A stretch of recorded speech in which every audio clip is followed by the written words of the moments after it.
Hi, I'm Bob Dixon. Welcome to the Leader's Edge Hot Takes edition of the Five Eagles Insight Podcast. For over 3 decades, I served in the military as an engineer and as a strategist, and I learned a few things about leadership. We know that it goes beyond theory. It's about real-world application. So in this series, sponsored by Five Eagles Leadership, we feature industry leaders and share their leadership journeys with you. My mission's simple. It's to help you become the best leader you can be. Now, if that sounds like something you're interested in, make sure you hit the subscribe button so you never miss an episode. If you'd like to be considered as a guest in upcoming episodes, please go to 5eaglesleadership.com/interview and apply today. Now, let's get started.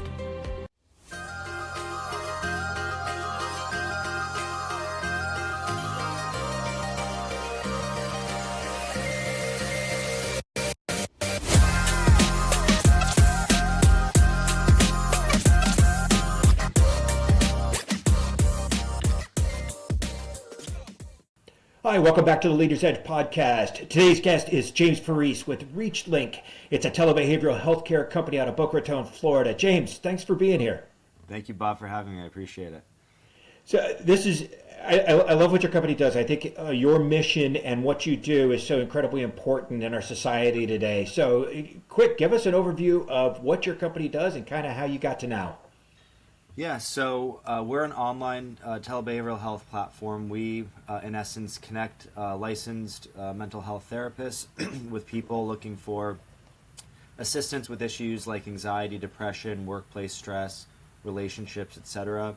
Our platform is entirely talk therapy based. We don't do any medication management, so there's no psychiatry component. The types of cases we typically treat are more general mental health cases, so we're not dealing with SMI, severe mental illness, or cases that involve like a complex medication component.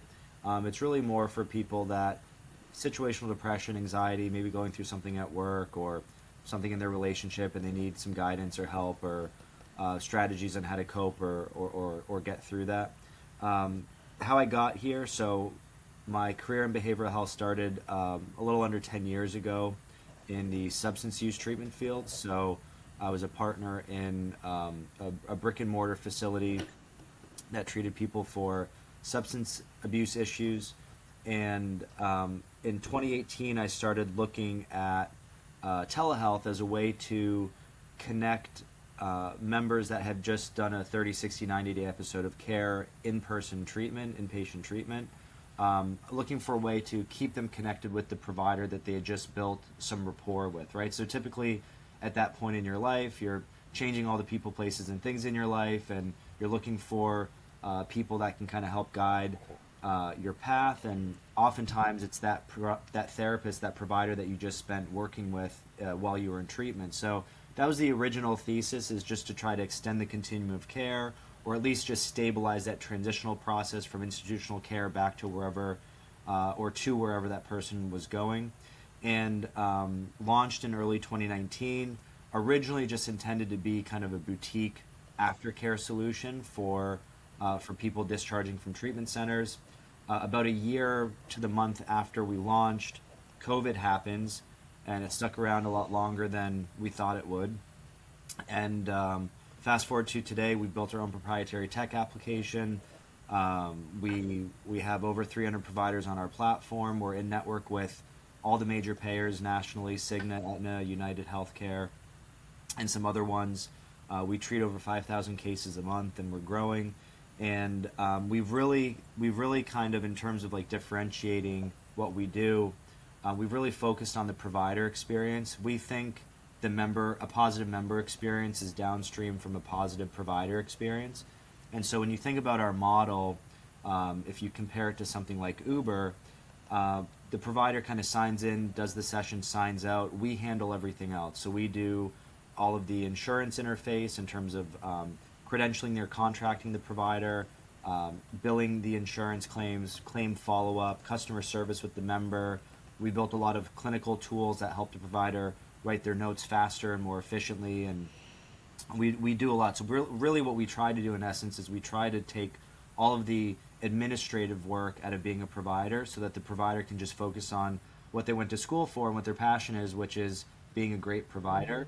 When you're in private practice as a provider, you're doing marketing, you're doing accounting and bookkeeping and all these other things, and that takes away from the time spent with the actual client. And so we try to free up the provider from all those administrative tasks so that they can focus on just doing what they are good at and passionate about, which is delivering high quality care. So I was a little bit impressed by when I read through all of the things that you're doing, and then you described the level of what you do to take care of the providers on top of providing top-notch mental health care to people in need. And now I'm way impressed. I really love how you package that to make it easier for the provider to do what they're best at. I think there's a lot of businesses out there that have a particular expertise, whether it be therapy, coaching, or providing accounting services. It doesn't matter what those services are. If you want to own your own business and work for yourself, you spend more of your time dealing with the insurance companies, dealing with the marketing, dealing with client acquisition.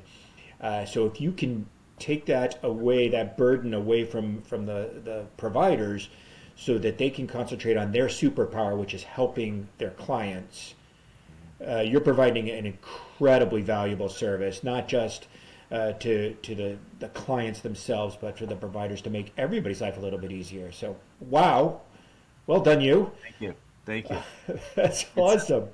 it's been a long road and a lot of blood, sweat, and tears, but we're really fortunate to be in a position where we can help a lot of people, both providers and their mission, and also people looking for help with things that they're struggling with. I absolutely applaud when you say we want to focus on the provider experience, and that goes downstream to help the clients. And you're right. If they're not distracted by, hey, I still haven't talked to your insurance company yet, so I'm going to be distracted during our session. No, James has got that for me, Right. so I can concentrate on helping you and not worry about it. That's fantastic. So what do you think the biggest challenges are going forward, kind of in your industry and your business in particular? Yeah, so I've talked a little bit about this before in the past, but I think a big bottleneck in the industry right now is just is access. Right, our market is very large, somewhere between 60 and 90 million Americans, and when you look at the number of providers that are out there practicing, if you combine probably the four biggest networks out there in terms of provider networks, you're talking about 20 to 25,000 clinicians in aggregate across like the four biggest provider networks. And so, and that's telehealth provider networks. And so when you think about it, you're talking about a very large group of people seeking care and a very small group of people that are qualified to offer the care. And so it creates a lot of disparity there. And so I think the challenge is, outside of just, we need more providers coming into the industry.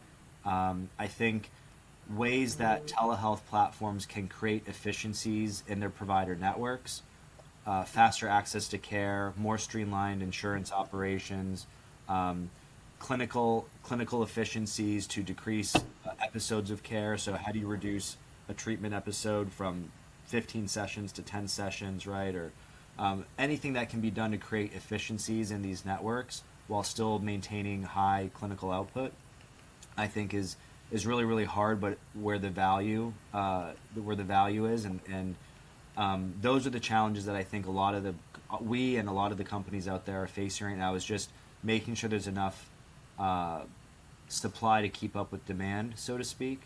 And when you're doing that, the business model is very simple, right? Connect two groups of people together, right? But when you think about like even our business, which is a growing, but we're definitely not the biggest platform out there.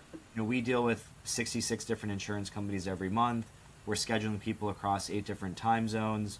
We're dealing with regulatory policies in 50 different jurisdictions, right? There's a lot now that comes into it, right? So what's a seemingly very simple solution, connect person A to person B, there's all these checkdowns and filters that you have to go through, and building the software that can enable those connections efficiently and compliantly, while not having to increase headcount every time you reach another keystone in the business, it's really, really challenging to do. So conceptually, I think when I'm explaining the business to people, it's really easy to grasp the concept. When you're actually in it and you're building, there's all these nuances that you never think about that we deal with on a daily basis. And like I said, every time you achieve a new keystone, there's a different challenge at each level. So, like I said before, very blessed to be an opportunity where we can help people, but there's a lot of complex, especially in healthcare, and we're relatively, our version of health, our vertical in healthcare is relatively easy compared to something more complex that where maybe the insurance requires prior authorization or there's multiple interventions that need to take place in a certain sequence. There's just a lot that goes into it. So I think the main thing is just access, and then after access is all of these kind of logistical nuances that you deal with that I don't think your average person visiting your website even understands that you're solving for. Yeah, that's for sure. Everything is simple on the surface, right? And then as soon as you scratch below that, you start to realize how difficult some things can be, and the hurdles that are there that are often unseen. And frankly, your clients and your providers don't care that you have to solve for them. They just want it solved. Right. And so there's a underappreciation for how difficult your job is, and I'm sure that uh, there's often a conversation about, hey, what am I paying you for? Aren't you just supposed to connect me to somebody, either a provider or a client? It's like, yeah, there's a lot more into making that connection than what looks like on the surface. This isn't calling for an Uber, Mhm. right? And that's a good point too, because what we've found is what's really effective clinically for people seeking therapy is who they're connecting with as the provider. So we've found that if it's really hard to build rapport with someone, right? If you don't respect that person for whatever it is, right, or you don't connect with them or identify with them for whatever that reason is, and that's not always a negative thing. It just people gravitate towards different personality types, or maybe it's a language thing, or whatever. We found that the better that connection is on the front end, the better the clinical output is long term. And so we spend a lot after all like those business logistical things. We spend a lot of time asking the client kind of what they're looking for in terms of a provider, because if there's some difference that for whatever reason causes you not to be able to connect or build rapport with that person, even if that provider clinically is the best provider out there, if that member can't connect with them on a human level, then we see a lot of degradation in the quality of care or Right. outcomes from the care. And so that's another piece too, which is totally disconnected from the business logistics. It's really more of the, I guess you call them human logistics, where we're trying to make sure that match is the Yeah. right match on the front end. And so that's another piece too, which you kind of hinted on, that I think is really, really important when you're connecting people, right? Like you said, if it's an Uber, I just want to get to point A to point B. This is so much more personal than that, and so we really spend a lot of time making sure it's not just a fit from like a business perspective, but also a fit from a human perspective. That's incredibly important. And I think you talk about the numbers, 60 to 90 million people that are in need of some sort of telehealth, mental health care, uh, but only an order of magnitude less in terms of providers. So how do you find providers? How do you qualify them to be a provider within your network? Yeah, so there's a number of things. A lot of the insurance networks that we work with have their own thresholds, so that's kind of the minimum threshold is, they have to be licensed in the state that they're practicing. They have to have certain insurance requirements. Oftentimes, there's a certain experience requirement, typically 2 to 4 years of experience, unsupervised. So there's those kind of like basic regulatory or quasi-regulatory standards, and then we're really looking for people that demonstrate an ability to, like, it's kind of normal business logistics, right? Like, are these providers, even though they're independent, they still represent a collective, and so when someone shows up to a session, for example, they expect the provider to be there on time. They expect a certain level of attentiveness during that session, which can be difficult to convey via screen, right? If you're in person, you can read body language. It's different, right? So there might be things that are quote unquote lost in translation when you're doing it, delivering care virtually. And so we're looking for people that have some technical abilities or technical experience in terms of delivering telehealth. We're looking for people that again meet the kind of minimum clinical or regulatory criteria, but then also just people that are looking to be committed to the platform long term, right? A lot of our providers have their own private practice and supplement the work with what they do. Sometimes they're on multiple platforms along with ours. Sometimes they're on one platform in their private practice. So we look for people that want to have a certain level of commitment in terms of the amount of hours they want to contribute on like a weekly or monthly basis. And then from there, those are kind of like the minimum thresholds. And then we built a lot of technology to kind of help the provider self-assess as they go. So we send surveys to the member, clinical surveys to the member after each session to grade clinical outcomes. So we can kind of convey to the provider, hey, here's how your caseload is performing clinically. And so then we start to look at things like that. Which evidence-based techniques are they using? What kind of outcomes are they generating? How can we improve that? And so we're really looking for people that are also committed to self-improvement as well. We don't spend a lot of time training or coaching on that. It's really more of an analytics that we provide to them where they can kind of self-assess and improve. And Right. so we're looking for people that are just committed to that process. And some of that takes time. Like some of that, you need enough data to be able to convey that. And so once they kind of get to a certain saturation level of data, they can begin to self-assess, and we can continue that relationship of improving over time. That's awesome.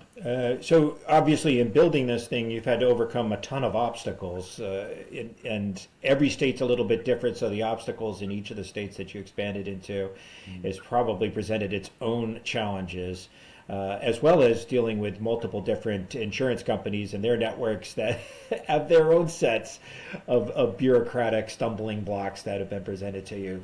So tell me about a couple of the biggest obstacles you've had to overcome, and what is it about you and your leadership team that helps you overcome those obstacles rather than be defeated by them?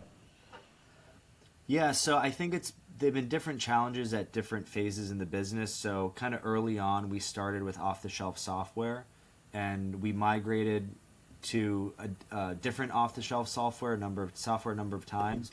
And we found that we kept building the workflows around the software instead of the software around the workflows, because the workflows in this industry are really important in terms of creating efficiency. And so a couple years ago, we decided to build our own technology platform because we're getting to a point where the vendors that we were working with, when you're building a SaaS company that's selling this type of software, you're dealing with multiple customers and you're trying to find a solution that can benefit all of your customers, right? And when you have a company like ours, we're building a very kind of building towards a very specific endpoint. You need more customization, and so that was a challenge early on. Is kind of the process of just building out that software, and it took us a few years to kind of get that right, just in terms of getting the provider experience correct, getting the member experience correct, getting also the admin experience correct. So our team that are actually working on the platform, helping to coordinate care. So it took a little while to get that correct. I think that was a challenge for a while. During COVID, recruiting was an issue. Therapists were in such high demand that it was really, really competitive. And so even though on paper it sounds like, hey, COVID must have been great for you in terms of demand, you have to still capture a certain amount of supply in order to meet that demand. So that was a challenge during COVID. And I think today it's more about really being able to continue to scale at the rate we've been scaling. So the market opportunity is definitely there, but now we're dealing with as we contract with payers, there's certain for like example, billing operations, right? We're fee for service right now. We're starting to move into value-based care, which is great in terms of operational efficiency, but you really have to kind of understand your data and your clinical outcomes in order to be able to present what you're doing in a way that payers can understand. And so now it becomes more of a data exercise in terms of understanding your own data so that you can convey what you're doing and how you're doing it and why you're doing it. So again, that's just a few of the kind of hurdles that we've kind of overcome. In terms of the leadership team, I think we take a really entrepreneurial and collaborative approach to problem solving. So we're coordinating a number of different kind of departments. We have our care coordination department, which is kind of responsible for client sign up. We have our recruiting department, which is onboarding providers. We do software development in house, and so all the solutions that we build for our software are all done in house. We don't outsource that.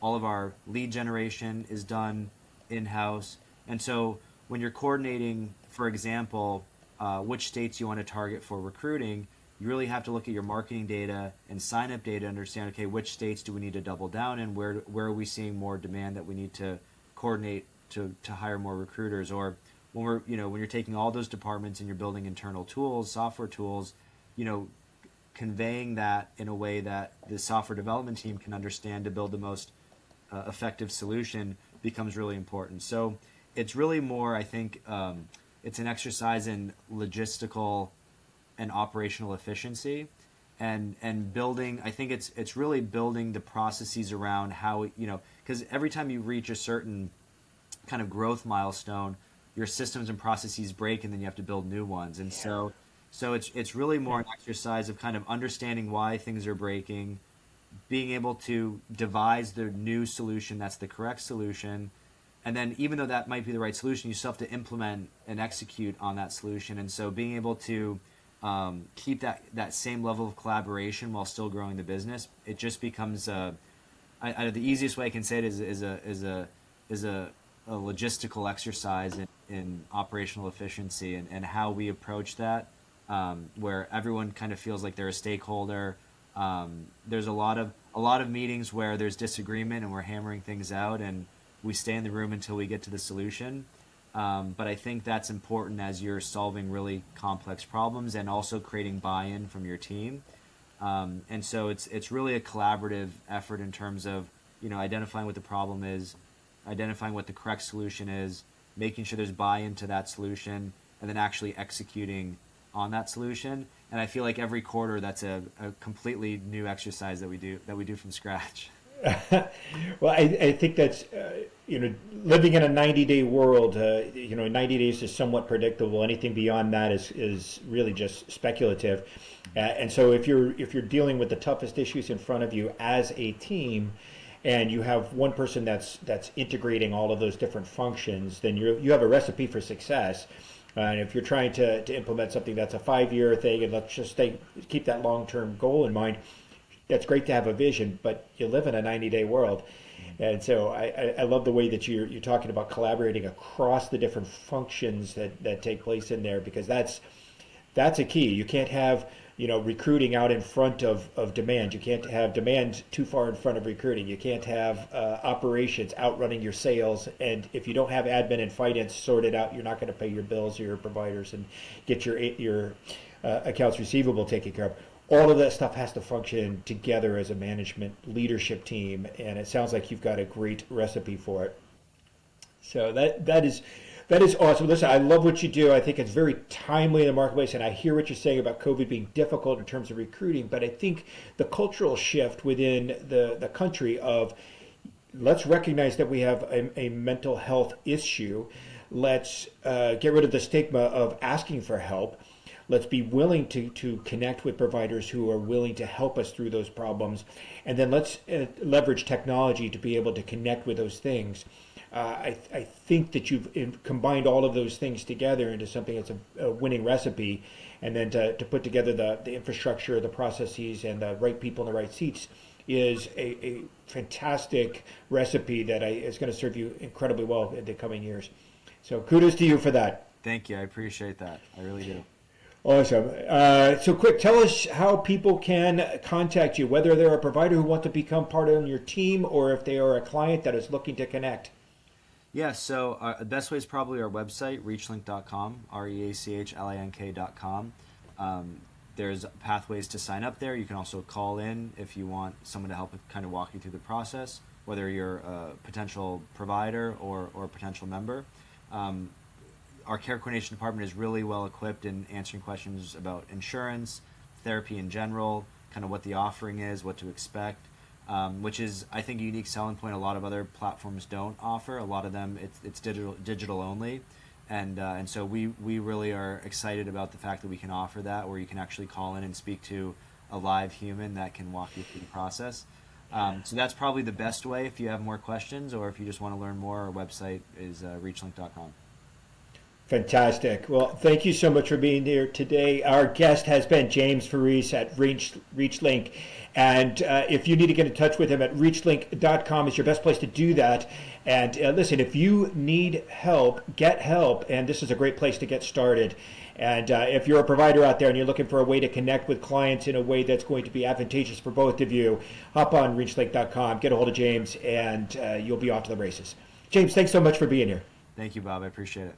Hey, thanks for tuning in to the Leader's Edge Hot Take Series. I hope you found today's insight meaningful, valuable, and that you're ready to put them into action. Now, if you enjoyed the episode and want to keep improving your leaderships, be sure to subscribe so you don't miss out on any future episodes. I post new content every week, packed with strategies, tips, and real-life examples to help you lead with impact. Now remember, great leadership isn't just about guiding others, it's about continuously growing yourself. If you'd like to be considered as a guest for upcoming episodes, please go to 5eaglesleadership.com/interview to apply today. Keep pushing, keep learning, and I'll see you in the next episode.